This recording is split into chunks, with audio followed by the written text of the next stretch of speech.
Recce तशी 30% पण अध्यात्म 100% लागतं. नुसत्या रेकीने काही होत नाही. जेव्हा पूर्ण त्याला आपल्या भक्तीचा, नामस्मरणाचा, परमेश्वराच्या आशीर्वादाचा ही गरज लागते, तरच ती पूर्ण स्पीडने येते. तेव्हा पूर्ण. आणि पहिली गोष्ट तुम्हाला निस्वार्थी भावनेने घ्यायची की मला हे ते असं नाही, तर मला त्या परमेश्वरापर्यंत जायचं आहे. सगळं मिळतं, काही नाही असं नाही, सगळं मिळतं. फक्त निस्वार्थी भावना, पूर्ण पॉझिटिव्ह विचार, आणि ते काम करते. तर आई, इतक्या वर्षाचा तुम्हाला अनुभव आहे. हो, सर्वात 23 वर्ष झालीत आता. सर्वात पहिला तुमचा जो क्लायंट होता, म्हणजे जे तुमच्याकडे रेकी घेण्यासाठी आलेले, गुजराती घाटकोपरचा, शक्तीला आमंत्रण केलं आणि बघितलं तर त्याच्याबरोबर त्याची बायको 2 मुलं लहान होते. मग मी त्यांना सांगितलं, अहो ह्याचं लग्न झालंय, 2 मुलं आहे त्याची. ते म्हणते, अरे असं कसं? मला अजून कशी बातमी कळली नाही. एक तुमच्या ठाण्याची त्या मोठ्या अडचणीत होत्या, तर त्यांना वाटलं बघूया तरी आपलं पण काम होतं का, म्हणून त्या आल्या. आता ती एवढी मोठी श्रीमंत व्यक्ती गाडी कार घेऊन माझ्या दारात उभी. तर स्वामींची ही कृपा, एक जणांना सुरुवात केली ती त्यांनीच. तर ती काय सांगायला लागली की माझे ना 3 कंपन्या, त्यावेळेस गारमेंट फॅक्टरी खूप झाल्या, एक 16-18 वर्षापूर्वी, आणि 3 महिने झाले मला समोरच्याकडनं पैसे येत नाही आहे. आणि 3 कंपन्याचे वर्कर, परत सगळ्याच गोष्टी, माझं लाईट बिल आहे, भाडं वगैरे सगळं द्यायचं आहे ना, पण आता मी देऊ शकत नाही, तर तुम्ही जरा बघा. त्या माणसाचं नाव तर दे, बघूया आपण ट्राय करू. तिने नाव दिलं आणि त्या नावावर जेव्हा तिथे पोचली ती शक्ती, बघितलं शक्तीने, तो ॲक्सिडेंट होऊन 3 महिने झाले होते आणि आत्ता कुठेतरी त्याने म्हणजे शुद्धीवर आला होता. आणि ज्या दिवशी शुक्रवारी ती सकाळपासून वाट बघत होती रात्री 8 वाजता बरोबर ईमेल आला. आणि मग जे काय घरभर, तिचा मोठा फ्लॅट आहे, सगळीकडे नाचत सुटली. मग त्यांच्या घरच्यांचा मला फोन आला, काकी काम झालं आणि बरोबर 8ला झालं.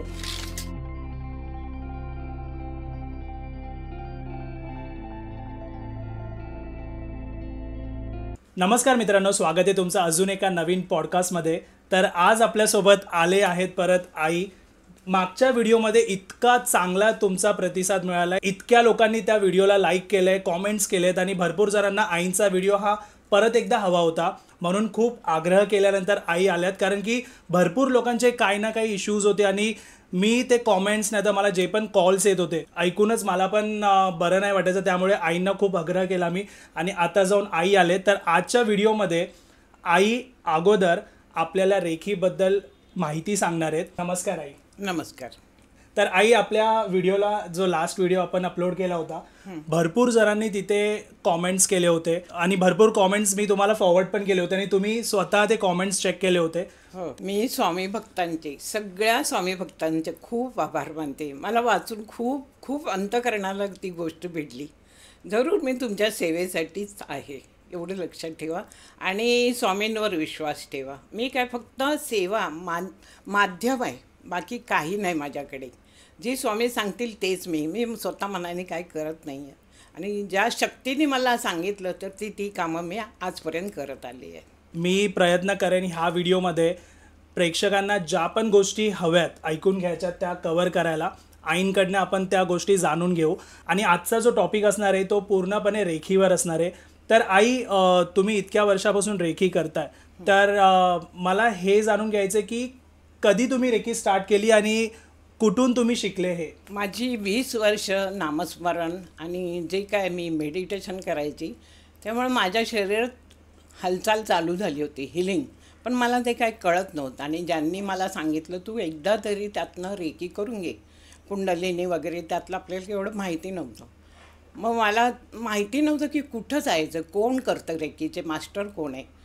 तर एकाने मला सांगितलं की ते दामोदर हाल आणि परळला त्या शाळेत ते घेतात क्लासेस. भरपूर वर्ष झाले, म्हणजे आपल्या मुंबईत ते पहिल्यांदाच शिकून आले होते. जे दवे म्हणून गुजराती मॅडम होत्या, त्यांनी जाऊन जपानला करून आल्या, आणि त्यांच्यानंतर हे डॉक्टर जगन्नाथ शेट्टी आणि भारती शेट्टी या दोघांनी त्यांच्याकडे जाऊन ती शिक्षा घेतली. ती डॉक्टरेट झाल्यानंतर मग आपल्या मुंबईत सुरुवात केली, आणि मला 2002मध्ये ते मला घेता आलं शिक्षा पूर्ण. आणि त्याच्यानंतर मला जे काही पूर्वी हिलिंग व्हायचं शरीरात ते पूर्ण मला त्यातनं मला स्वतःला भरपूर अनुभूती यायला लागल्या. रेकी तशी 30% पण अध्यात्म 100% लागतं. नुसत्या रेकीने काही होत नाही. जेव्हा पूर्ण त्याला आपल्या भक्तीचा, नामस्मरणाचा, परमेश्वराच्या आशीर्वादाचा ही गरज लागते, तरच ती पूर्ण स्पीडने येते. तेव्हा पूर्ण. आणि पहिली गोष्ट तुम्हाला निस्वार्थी भावनेने घ्यायची की मला हे ते असं नाही, तर मला त्या परमेश्वरापर्यंत जायचं आहे. सगळं मिळतं, काही नाही असं नाही, सगळं मिळतं. फक्त निस्वार्थी भावना, पूर्ण पॉझिटिव्ह विचार आणि ते काम करते. रेकी मी त्या टायमाला घेतली परळला, पण त्या दोघांना अतिशय म्हणजे खूप चांगल्या पद्धतीने रेकी देता आली. प्रत्येक पेशंटला पूर्ण भारावून जात होतो आम्ही. आणि मी बाकी माझ्याबरोबर मी ज्यांना ज्यांना नेलं होतं त्यांनी पण घेतली, पण मी त्यांच्याकडे दर शनिवारी रविवारी सेवेला जायची. भरपूर त्यांच्याकडे पेशंट आणि शिकायला पण लोक यायचे. आपल्या मुंबईत फक्त तेच दोघंजणं शिकत होते आणि मी तिथे सेवा करायची. मग त्या मला सांगायच्या, विजय मॅडम हा पेशंट आहे, ह्याला तुम्ही चार्ज करा. आणि त्यातनं माझी शक्ती वाढत गेली.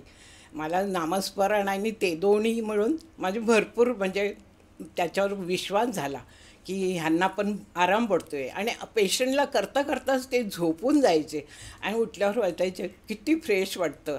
मला मग तो आनंद वाटायचा. तिथं मी भरपूर म्हणजे शनिवार रविवार भरपूर महिने गेले, प्रॅक्टिस झाली.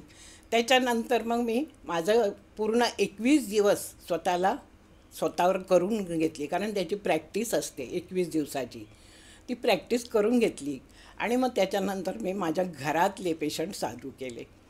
माझी मुलगी म्हणजे जिकडे जॉबला आहे कॉलेजमध्ये, तिच्या ऑफिसमध्ये तिला सांगितलं गेलं की तुला आता ह्या ऑफिसमधनं दुसऱ्या ऑफिसमध्ये जावं लागेल. ती मला घरी आल्यावर 5-5:30ला येते. मला म्हटली, आई मला नाही गं, तोच मला ऑफिस पाहिजे, मला नाही दुसरीकडे जायचं. तर म्हटलं ठीक आहे, कामं झाले रात्री की मी बघते. आणि मग मी रात्री बघितलं तिला. म्हटलं काय नाही, तुझी तीच जागा राहणार, तू काळजी नको करू. खुश झाली ती, कारण तिचं असं सेपरेट ऑफिस होतं ना. आणि तिला ती आता पहिल्यापासून तिथे असल्यानंतर असं बदली करणार म्हटलं की थोडं नाही पटत मुलांना. ते झालं. मग दुसरी गोष्ट अशी झाली की माझा मुलगा तेव्हा लहानच, कॉलनीतली सगळी मुलं गणपती बघायला निघाले.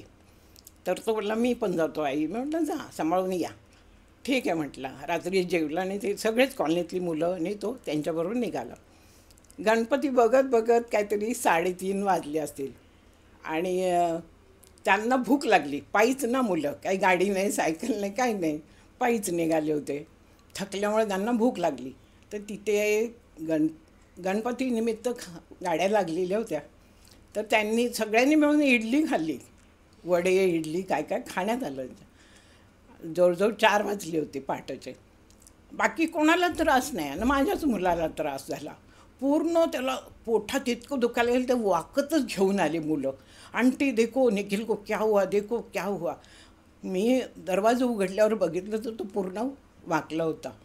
मग त्याला घरात घेतलं. त्याला माहिती होतं आई दोघी बहिणींना पण चार्ज करते. म्हटलं मला पहिली रेकी दे, मला पूर्ण चार्ज कर, मला खूप त्रास होतो आहे. म्हटलं चल. मुलं गेली. मग त्यांनी सांगितलं आम्ही तिकडे मैदानात गणपतीकडेच बसणार आहे, आम्ही काही घरी जाणार नाही, निखिल तू सोजा आराम कर. आला. मी त्याला फुल चार्ज केलं. फुल इतकं पॉवर सोडलं त्याच्यावर की त्याला उलट्या जुलाब एकसारखं सुरुवातच झाली. आतमध्ये जायचा बाहेर यायचा, आतमध्ये जायचं बाहेर यायचं. आणि पूर्ण त्याचा कोठा साफ झाला. ते काय असेल ते घाण गेलेली शिळं वगैरे काय सगळं स्वच्छ झालं, एकदम फ्रेश झाला. आणि लगेच आंघोळ करून म्हणतो मी जातो गणपतीकडे मैदानात. म्हटलं अरे आत्ता आलं, तू आराम कर ना, एवढे उलटे झुला. नाही म्हटलं, मग माझे मित्र सगळे तिथेच आहे. आणि तिथे गेल्यानंतर त्यांनाही आश्चर्य वाटलं, अरे निखिल हम लोग ने तेरे को कैसा लाया था, लगेच बरं झालं. आणि असं कसं नाही. त्याने सांगितलं माझी मम्मी आई आहे ना माझी डॉक्टर, कभी डॉक्टर बना. ते पोरही लागले त्याचे घ्यायला. तर मग त्यांनी सगळं त्यांना सांगितलं. मग स्वामींची ही बघा कशी आयडिया होती, कसा प्रचार होत गेला. इतके दिवस कोणालाच माहीत ना. आमच्या घरातच आम्ही प्रत्येक गोष्टी चार्ज करणं, फ्रीज, टी व्हीवर किंवा काय खायच्या वस्तू बिघडल्या त्याला चार्ज करणं, त्या व्यवस्थित होणं, असं आम्ही आमच्या घरचंच करत होतो. कारण लोक म्हणतात तुमच्या रेकीने सगळं. अरे नुसते रेकीने नाही, त्याच्याबरोबर तुमचं नामस्मरण आणि परमेश्वरी आशीर्वाद पण गरजेचा आहे. त्याच्यातून तुम्हाला जर स्वतःचं करायचं आहे तर ठीक आहे, पण जेव्हा तुम्हाला वाटलं की बाहेरच्या लोकांचं करायचं, तर ते भयानक अनुभव आलेले त्या गोष्टीचे. मला ध्यानधारणा होती, त्याचा कुठेतरी मला त्यात उपयोग झाला. पण लोक ना कन्फ्यूज आहेत. आता त्यांना समजत नाहीये की आकाशिक रीडिंग घ्यायची, रेकी घ्यायची. तर ह्या दोन्ही गोष्टींमध्ये मला हे जाणून घ्यायचं की लोक रेकी कधी घेऊ शकतात, नाही तर त्यांना म्हणजे काय नीड असते त्यावेळी रेकी घेतील लोक. ज्यांना पूर्ण विश्वास आहे परमेश्वरावर, त्या शक्तीवर, त्यांनी घ्यावी. ज्यांच्या भावना विचार नकारात्मक आहे त्यांनी अजिबात घेऊ नका, मी तो म्हणते. ओके. कारण त्या वैश्विक शक्तीला तुम्ही नावं ठेवताल, काय उपयोग नाही, आणि दुसऱ्याला कन्फ्यूज करताल. तर असं करू नका. ज्याचे विचार चांगले आहेत, ज्याचं मन चांगलं आहे किंवा अध्यात्मात आहे तो माणूस, त्यांनी जरूर घ्या, त्याला जरूर लाभ होईल. ओके. हां. आणि आकाशिक कसं आहे, तुम्हाला जे एक पर्टिक्युलर प्रश्नच विचारू शकता. तसं रेकीमध्ये नाही, ओपन आहे रेखा, पूर्ण रेखीत ओपन आहे. त्यात तुम्ही भरपूर काहीतरी जाणू शकता, हर एक गोष्टीत तुम्ही स्वतः पाहू शकता. पण तेवढी ताकद आणि तेवढी उंची तुम्हाला गाठावी लागते. तर तुम्ही म्हणताल आता मी घेतली, तर प्रॅक्टिस नसेल, पूर्ण विश्वास नसेल, काही होणार नाही. मग तुम्हाला स्वतःलाच कन्फ्यूज व्हायला, अरे ह्यातनं काय होत नाही, असं नाही. तर ती शक्ती तुम्ही आत्मसात करा, पूर्ण विश्वास ठेवा आणि स्वतःवर भरपूर करून घ्या. मुलांवर करा, घरात कोणत्या वस्तू, प्रत्येक गोष्टीतून ती तुम्हाला आयडिया येते. प्रत्येक गोष्ट, माझ्या टी व्ही बंद होत असला तर मी मुलं सांगायचे याच्यावर सोडणंच, ती गंमतच वाटायची. मग त्याच्यावर सोडली की तो परत क्लिअर व्हायचा. ओके. हां. आणि कधी लाईट गेली घरातली, बघ ना गं कधी येणार आहे, मग ती आपण बघायची की अरे नाही आता उशीर होणार आहे, बराच वेळ लागणार आहे किंवा लगेच येणार आहे. बरं कुठं प्रवासाला चाललो तर त्या माणसाला तिथे पोचेपर्यंत व्यवस्थित जाईल का, काय अडथळा होईल का, काय संकट येईल का, ते सगळं दाखवते. पण त्याच्यासाठी तुम्हाला भरपूर अध्यात्माची शक्ती पाहिजे. नामस्मरण, पारायण, जप, ध्यानधारणा, या सगळ्या गोष्टी. पण ओपन आहे, ती तुम्हाला हर गोष्टीतून मदत करते. ओके. हां. नाही, तुम्ही खूप छानपणे एक्सप्लेन केलं ताई की रेकी त्या माणसांनी घ्यायला हवी आहे ज्यांचा आध्यात्मिककडे जास्त ओढ आहे. जेव्हा आपले पूर्वी जे साधू 12-12 वर्षात ध्यानधारणा करायचे आणि त्यांच्यात इतकं पॉवर यायची की ते नुसतं त्या गोष्टी, कोणाला जर हात दाखवले की ती वस्तू जळायची, किंवा पाणी जरी घेतलं आणि पेटलं तरी ते इतकी पॉवर येते त्यात. पण तुम्हाला ती ध्यानधारणा पाहिजे. त्यांची पूर्ण शरीरातली व्हायब्रेशन भयंकर कुंडलीने जागृत होणे आणि सगळं तुम्ही त्यातनं बघू शकता, मागचं पुढचं होणाऱ्या घटना. पण एवढं आहे की आपण देव नाही आहे. कोणत्याही गोष्टीत हात घालायच्या आधी परमेश्वराला प्रार्थना करायची आणि त्याशिवाय हात लावायचं नाही, नाही तर मोठा धोका होईल. ही त्यातली एक करेक्ट. तर आई, इतक्या वर्षाचा तुम्हाला अनुभव आहे. हो, सर्वात 23 वर्ष झालीत आता. सर्वात पहिला तुमचा जो क्लायंट होता, म्हणजे जे तुमच्याकडे रेकी घेण्यासाठी आलेले, त्यांचा अनुभव तुम्ही शेअर करा जरा. गुजराती आहे, घाटकोपरचा. तर तो काय बोलला, माझी पोलीस केस करू नका, मी तुम्हाला पैसे देईल, जे काय खर्च येईल ते देईल. तर ह्यांनी सांगितलं ठीक आहे. गाडी रिपेअरिंग करून घेतली आणि त्यांनी सांगितलं एवढा एवढा खर्च आला आहे. तर तो बोलला हां देतो.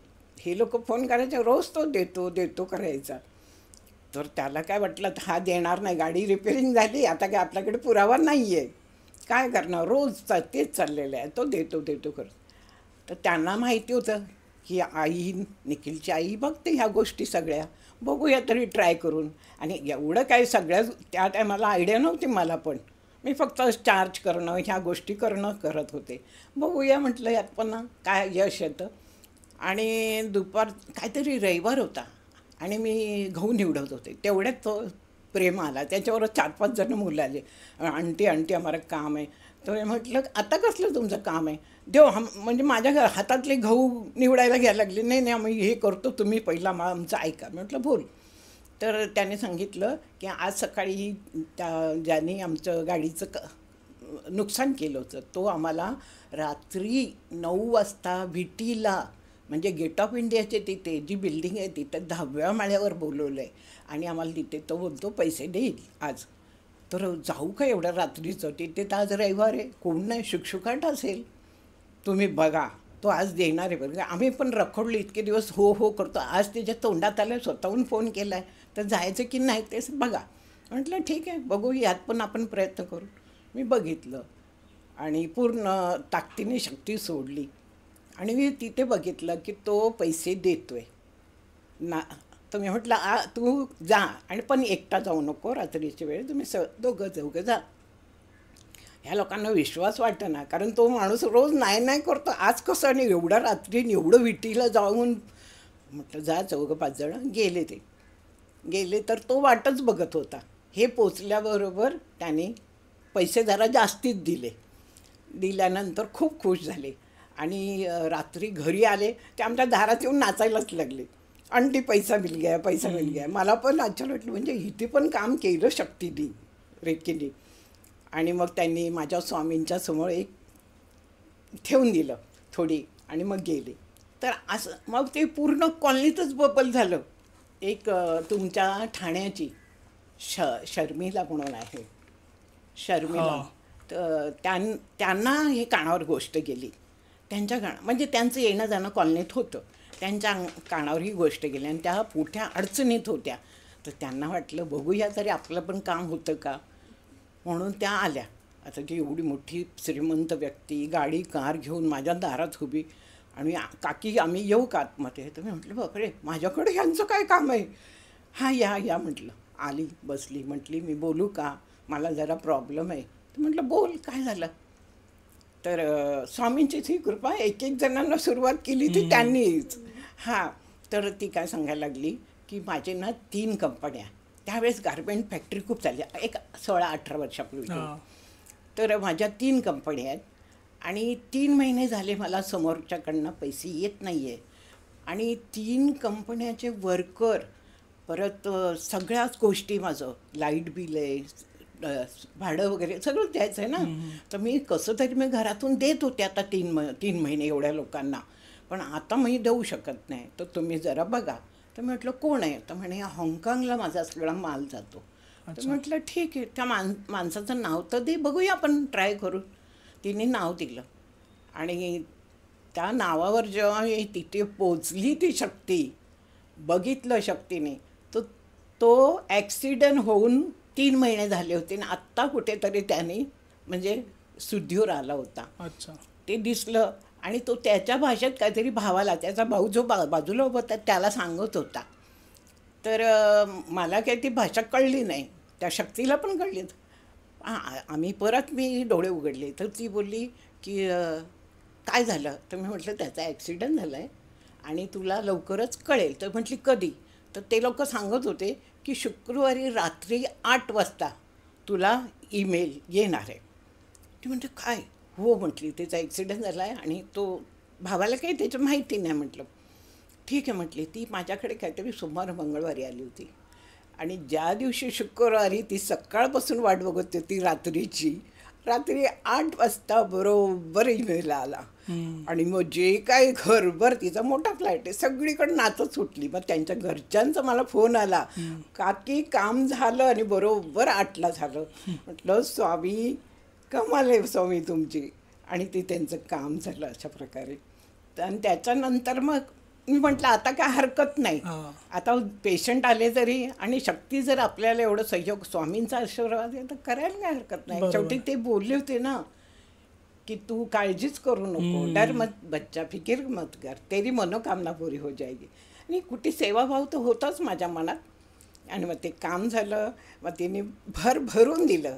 आज ती ऐकेल तर तिलाही कळेल की काकीने बरोबर हो ते काम करून दिलं. त्याच्यानंतर तिच्या आईचं, ती आईला घेऊन राहिली. माझ्या आईची पण एक खूप टेन्शनमध्ये आई बॉम्बे सेंटरला राहत होती. तर ती आई म्हटली की मला पण भेटायचं त्यांना. तर ती घेऊन आली होती. आल्यानंतर तिने डायरेक्ट मला फोटो दाखवला मुलाचा. बघा ह्याचं वय वाढत चाललं, हा काही लग्नच करत नाही आहे. आणि मला कुठेतरी वाटतं एकुलता एक मुलगा ह्याने लग्न केलं तर मला नातवंडाचं तोंड तरी बघायला मिळेल. करेक्ट. मग मी परत चालू झालं, शक्तीला आमंत्रण केलं आणि बघितलं तर त्याच्याबरोबर त्याची बायको 2 मुलं लहान होते. मग मी त्यांना सांगितलं, अहो ह्याचं लग्न झालंय, 2 मुलं आहे त्याची. ते म्हणते, अरे असं कसं? मला अजून कशी बातमी कळली नाही.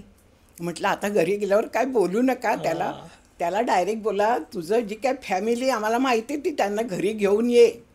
आणि मग ते उडाली जवळजवळ ती. असं बापरे, आम्हाला कसं माहिती नाही. ते मग ते खुश झाले. मग त्यांचं धाकट्या बहिणीचं काम होतं आपलं विरारच्या पुढे शहापूरच्या तिकडे त्या जमिनीचं होतं, ते झालं त्याच्यानंतर. तर असे म्हणजे एकमेकाला सांगत मी काय कोणाला सांगितलं नव्हतं. ते असं स्वामींची कृपा.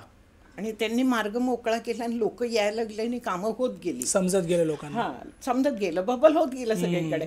मी काय ॲडव्हर्टायझिंग वगैरे काही केली नव्हती, की स्वामी ज्यांना पाठवतील त्यांचं काम होईल. आणि मेन तिला कसं तिचं काम झालं, ती सतत गायत्री मंत्र, तिच्या कारमध्ये पण गायत्री. मला वाटतं त्याची किती आवर्तनं झाली असेल तर माहिती नाही. आजपर्यंत जेवढे मी पेशंट केले ना त्यांचं ना सगळं अध्यात्म भरपूर झालेलं आहे. सतत गायत्री मंत्र ती सतत, त्यामुळे त्यांची कामं पटापट झाली. बरोबर.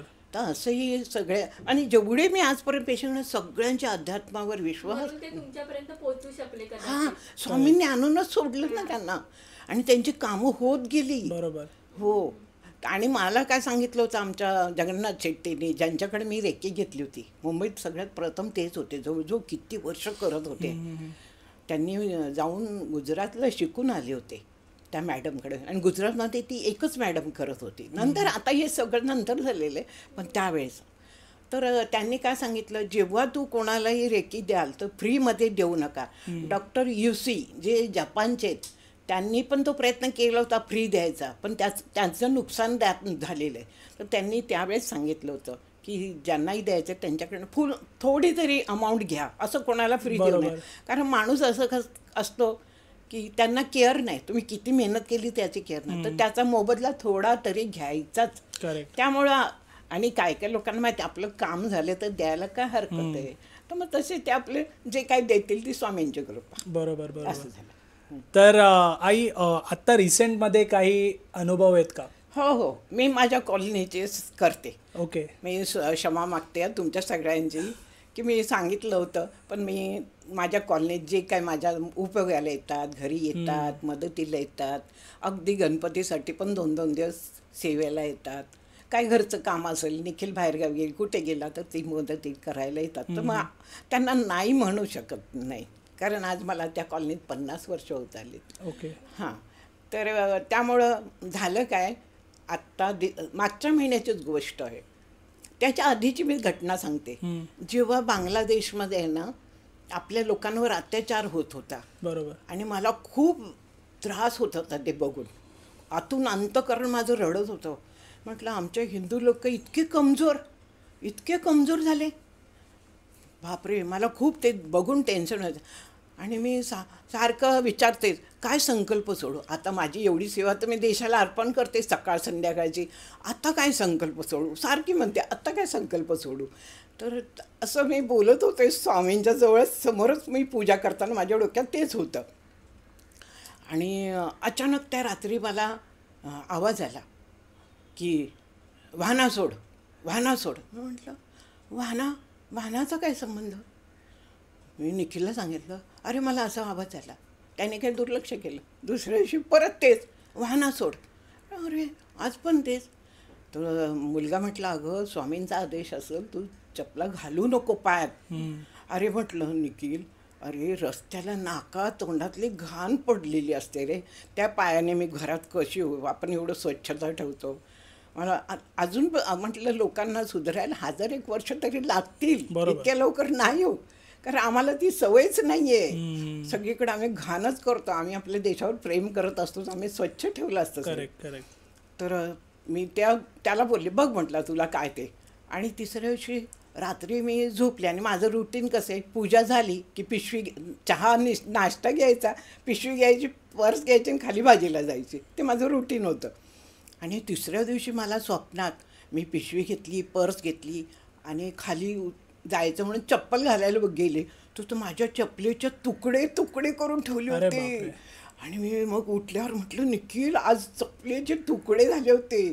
मला असं असं स्वप्नात सगळं दृष्ट आहे. मग म्हटले स्वामी आता चिडले, तू ऐकत नाहीस. नाही म्हटलं मी आता चप्पल घालणार नाही, मी घालणारच नाही. जर तिथं त्या लोकांचं चांगलं होणार असेल तर मला चप्पल नको, मला काही गरज नाही म्हटलं. आणि मी अनवाणी तेव्हापासून चालत होते. त्यात तेव्हा सुधारणा थोडी होत गेली, पण नाही घालत होते मी अजिबात.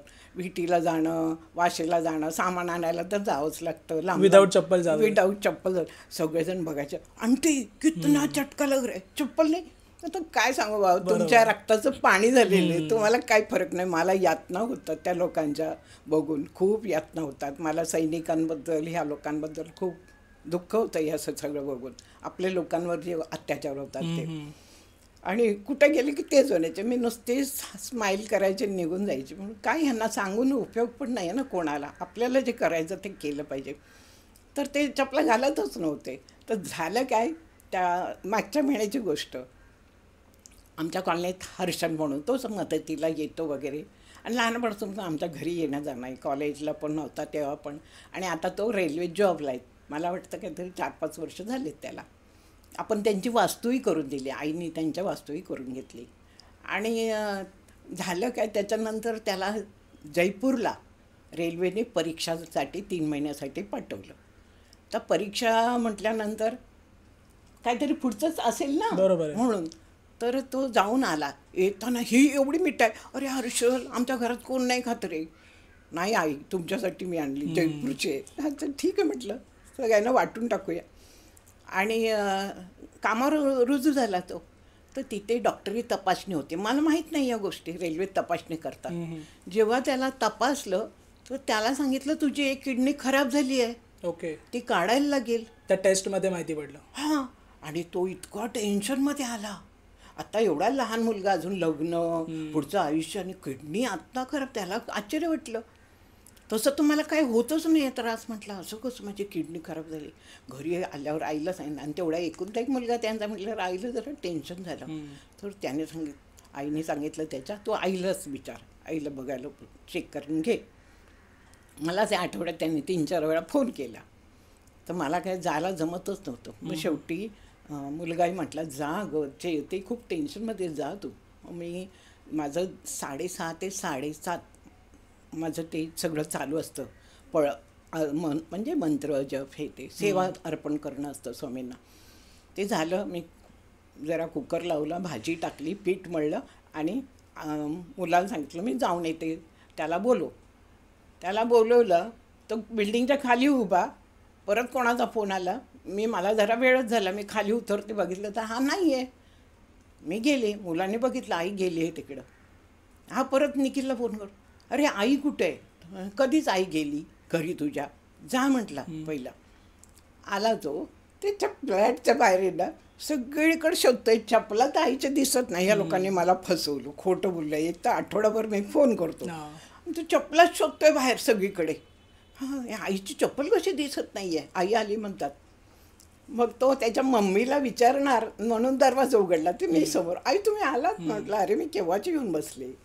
मग म्हटलं ये.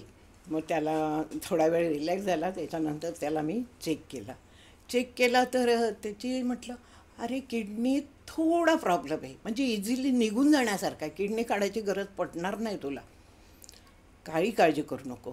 त्याला चेक केल्यावर त्याला आनंद झाला. आईला पण बरं वाटलं ऐकल्यावर, खूप समाधान झालं. ही सगळी स्वामींची कृपा आहे म्हटलं. आणि त्याच्यानंतर त्यांनी लगेच म्हटलं तू डॉक्टरांकडे जाऊन ये. तर त्यांनी सर्च केला की किडनीचा स्पेशलिस्ट कोण आहे. भरपूर मिळाले त्याला त्यात. तर तो म्हटलं घाटकोपरलाच जातो मी. आणि मग दुसऱ्या दिवशी तो घाटकोपरला गेला. त्याचे काय रेल्वेचे कागदपत्र तिकडचे दाखवले. तर म्हणे तुझं ते सोनोग्राफी करावं लागेल. म्हटलं ठीक आहे उद्या येतो. सोनोग्राफी झाली. संध्याकाळी रिपोर्ट मिळाला. डॉक्टरांनी सांगितलं अरे किडनी तुझी काढायची गरज नाही आहे, थोडासा प्रॉब्लेम आहे, तो काय ट्रीटमेंटनी निघून जाईल, किडनी काढायची गरज आहे. आल्या आल्या एवढा आनंदात होता. माझ्या मुलाजवळ सांगितलं, मला निरोप मिळाला, मला आनंद झाला. म्हटलं स्वामी खूप खूप मोठं काम केलं. वाईट वाटतं ना, भोळा आहे तो पोरगा. बरोबर. आणि आत्ताच कुठं रेल्वेमध्ये जॉबला लागला आहे. तर मला खूप आनंद झाला. म्हटलं चांगली गोष्ट आहे. तर ही घटना. त्याच्यानंतर आत्ता त्याच्यानंतरच 8 दिवसांनी एक मुलगी जिममध्ये, ओके. हां, जिममध्ये ना तिला काहीतरी लोखंडाचा मार लागला. मार लागला तर ते ना संपूर्ण काळं निळं झालं. तर त्याच्यात डॉक्टरकडे गेली, टीटीचं इंजेक्शन घेतलं, गोळ्या घेतल्या आणि जिमला जायची. परत दुखतं, परत डॉक्टरकडे जायचे, दुखतं. डॉक्टर आपले गोळ्या देतोच आहे. अगं तू जिमला जाते म्हणून तर डॉक्टर बोलला म्हणून दुखत असेल. ती म्हणते मी जिम तर नाही सोडणार. चालूच ठेवलं. आता तरुण पोरांना आपण काय बोलणार. महिनाभर तिचं ते दुखतं. शेवटी बोलली नाही मी आईजवळच जातो. मग माझ्याकडे आली. मला पहिलं चेक करा. म्हटलं ठीक आहे. तिला चेक केलं. पूर्ण काळं निळं झालं होतं तो भाग एवढा मोठा. ओके. हां, महिनाभरात सुद्धा तो निघाला नाही तसाच. शेवटी मी चेक केलं आणि बघितलं तर काय, अगो म्हटलं आतमध्ये तू वरती नुसत्या गोळ्याच खाते, आतमध्ये सगळं रक्त साकळलं आणि त्याची गाठ झाली आहे. त्यातून ती जिम करत होती. त्यातनं जिम करते, गोळ्या अरे औषध बापरे. खाते. म्हटलं बाई हे काय आहे. म्हटलं रक्त साकळलं, एवढा जबरदस्त मार लागला आणि तो कुशल व्यायाम करते परत जाऊन. मग तिलाही वाटलं की असं कसं एवढं कसं झालं. म्हटलं आरपार लागलेला मार म्हणून ते वरचं काळं निळं जातच नाही आहे. आणि जेव्हा मी चेक केलं आतमध्ये बघितलं ती गाठ धरली होती रक्ताची. अच्छा. आणि मग तिने दुसऱ्या दिवशी डॉक्टर बदलला आणि दुसऱ्या डॉक्टरला सांगितलं. त्या डॉक्टरने सांगितलं सोनोग्राफी करा. सोनोग्राफीमध्ये ती गाठ दिसली. 2 दिवसात लगेच तिला अपॉइंटमेंट मिळाली आणि त्याचं ऑपरेशन झालं आणि ती गाठ काढली. म्हणजे आत्ता मागच्या महिन्यातलीच गोष्ट आहे. आणि आता ती एवढं म्हणजे क्लिअर झालंय, छान झालं अगदी. हां, तर अशा घटना घडतात पण त्याच्यासाठी आपल्याला खूप पॉवर वाढवावं लागतं. बरोबर. कारण तुम्ही इतकं स्वामींचं केलंय आणि रेखी नुसतं नाही तर स्वामींचा आशीर्वाद आणि स्वामींमुळे ह्या सर्व गोष्टी, त्यांची शक्ती. बरोबर. मी फक्त माध्यम आहे, सेवा करते, मी सेवेकरी आहे. माझं काहीच नाही त्याच्यात. बरोबर. हां, आज भले मी नामस्मरण केलं, पारायण जप, सगळ्याच गोष्टी चालू आहे, पण शेवटी त्यांची पण आपल्यावर कृपादृष्टी पाहिजे ना. कारण तुमचे इतके इंटरेस्टिंग अनुभव आहेत ना, कारण हर एक गोष्टीमध्ये स्वामींचा आशीर्वाद आणि त्यांच्या शक्तीमुळे पॉसिबल होतात. अरे मला आनंद मिळतो, अनुभव वाढतो जेव्हा मी ना. पण ही रेकी जेव्हा देतो ना आपण त्यावेळेस पूर्ण डोकं आपलं रिकामं पाहिजे. जरा सुद्धा काही विचार नाही पाहिजे किंवा आपल्याला वाईट विचार किंवा काही गोष्टी घरातल्या काहीच नाही. पूर्ण मी रिकामं ठेवते आणि त्याला पूर्ण 1.5 तास चार्ज करते.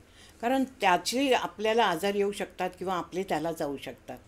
त्यामुळे पूर्ण डोकं रिकामं पाहिजे तेव्हा तुम्ही व्यवस्थित त्याला. आणि होतं काय, आपण जेव्हा त्यांना पूर्ण चार्ज करायला घेतो ना तर त्याने जरी आपल्याला सांगितलं माझं डोकंच दुखतंय, पण आपण जेव्हा पूर्ण चार्ज करतो की त्याच्या शरीरात कुठे कुठे अजून काय काय पुढे जाऊन प्रॉब्लेम होणार आहे, सिमट ते छोटे छोटे गोष्टी आपल्याला दिसायला सुरुवात होतात. आणि काहीकांचे मग गुडघे, तो त्रास कधी, असं सगळं दाखवत जातात. आणि तेही म्हणतात हां हे दुखायला लागलं. आणि ती शक्ती आतमध्ये गेली की ते त्यांना काय लोकांना विश्वास असतो तर त्यांना माहिती पडायला लागतं की हां अहो तुम्ही देता तर मला हे गुडघा दुखायला लागला, माझे हे पाय दुखायला लागले, माझे अंगठे दुखायला, असं सांगतात. प्रश्न होते आणि आईंचा नंबर हवा होता, तर मी तो नंबर आईंचा मेन्शन करणार आहे डिस्क्रिप्शनमध्ये. काही क्वेश्चन्स असतील तर तुम्ही तिथे आईंना कॉल करून विचारू शकता. आणि आईंचा पण एक वेळ असेल त्या वेळेमध्ये ते कॉल 4 ते 6 मध्ये मला वेळ नसतो. 6 ते 7:30 आणि त्याच्यानंतर मला स्वयंपाक असतो, ध्यानधारणा असते मला. कारण कसं आहे, आईंनी मागे पण म्हटलं होतं की त्यांना वेळ नसतोच, कारण ते जसं आता त्यांनी म्हटलं की करायची तेवढी मी सेवा केली अर्पण. तर त्यामुळे ना आता त्यांनी त्यातून पण वेळ काढलाय. 4 ते 6 वाजेपर्यंत तुम्ही कधीही कॉल करा. त्या 2 तासामध्ये तुम्हाला काही मदत हवी आहे तर कॉल करून विचारा. मी नंबर डिस्क्रिप्शनमध्ये मेन्शन करेल.